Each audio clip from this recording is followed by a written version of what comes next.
Kemiskinan menjadi isu penting bagi seluruh dunia, khususnya negara-negara berkembang, tak terkecuali negara Indonesia.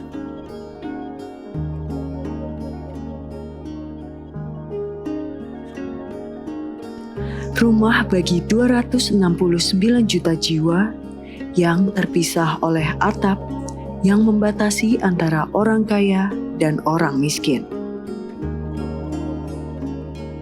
Dikutip dari dara.co.id, di mana Indonesia menduduki 100 besar negara terkaya, yaitu dengan nomor 98, dengan PDB PPP sebesar 13,998 US dollar atau setara dengan 195 juta rupiah. Bagi Indonesia, kemiskinan juga menjadi masalah yang serius. Menurut Badan Pusat Statistik, Indonesia mengalami penurunan perekonomian per Maret 2020 ini, di mana jumlah penduduk miskin Indonesia meningkat dari tahun sebelumnya. Dari 25,14 juta penduduk menjadi 26,42 juta penduduk. Ditambah dengan adanya pandemi yang sedang melanda dunia, termasuk Indonesia. Dampaknya dirasakan oleh 12,15 juta penduduk hampir miskin yang bekerja di sektor informal. Kelompok ini merupakan yang rentan terhadap kemiskinan dan terdampak COVID-19.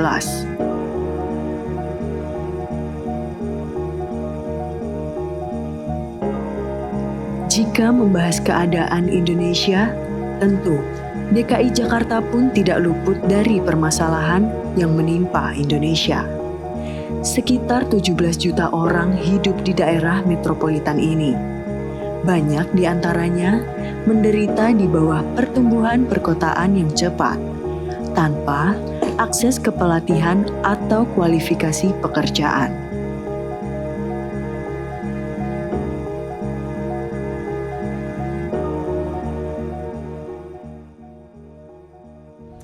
Pekerjaan nganggur nih sementara nih. Kalau ini ya minus, orang gaji bapaknya nggak gajinya ya nggak mencukupin gitu. Waktu belum gusuran cukup, kalau sekarang ya pas-pasan sekarang. Pas-pasan. Iya penurunan biasanya rame, sepi nggak ada orang yang belanja. Tapi waktu keadaan begini kayaknya lagi sepi banget.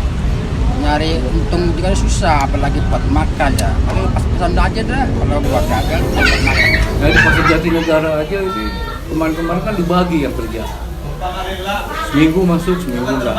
2 hari masuk, 2 hari enggak gitu. Nah, terus banyak yang bagus yang tokonya dijual, ya kan? Karena mereka udah nggak mampu bayar karyawan. Tuh. Karena pas bulan COVID-19 ini kan ke Pasar Jatinegara lah, misalkan gitu masuk dari sini keluar kemari. Ya ini, jadi bingung yang ini juga yang mau belanja gitu. Nggak ada paket apa. Banyak masyarakat Indonesia, khususnya DKI Jakarta, yang memiliki pengeluaran melebihi dari penghasilan dalam sehari. Namun, mereka memilih untuk tetap menjalani profesi tersebut.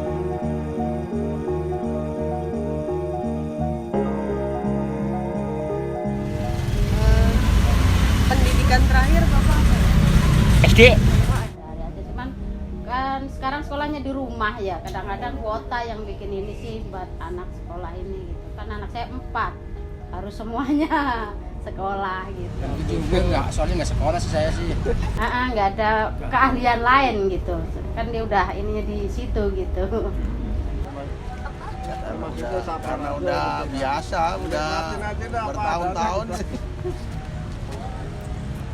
Banyak kan dagang begini nih. Banyak yang berdagang, goreng kan, nasi goreng. Iya.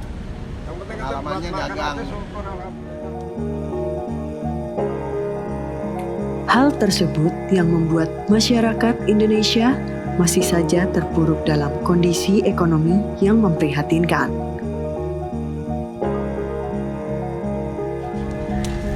Ya, ngatasinnya yang ibaratnya yang ada diambil terus, celengan diambil terus buat kebutuhan sehari-hari.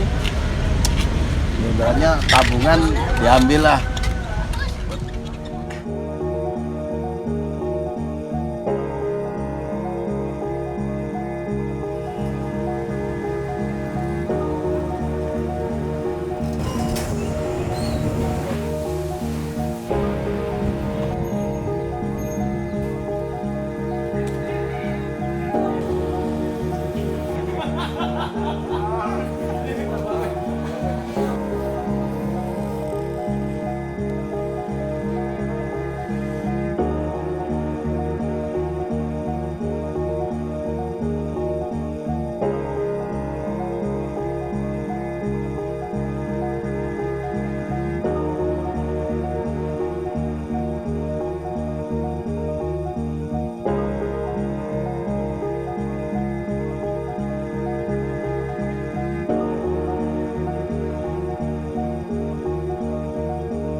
Rantai kemiskinan pun terus menjerat dari generasi ke generasi.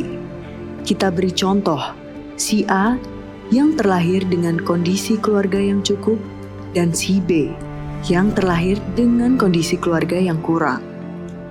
Fasilitas yang A rasakan tentu lebih terpenuhi dibanding dengan B, baik dari segi pendidikan, gizi yang tercukupi, kesehatan, dan lain sebagainya.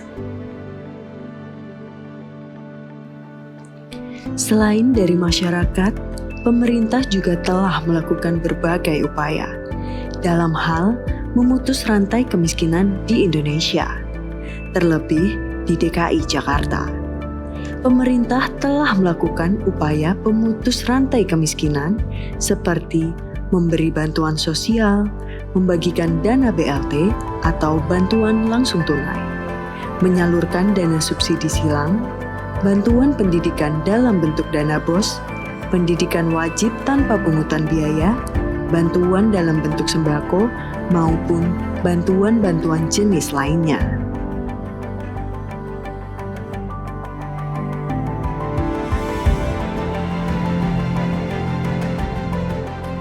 Saya, Anda, dan kita semua tentunya sangat berperan penting dalam memutus rantai kemiskinan.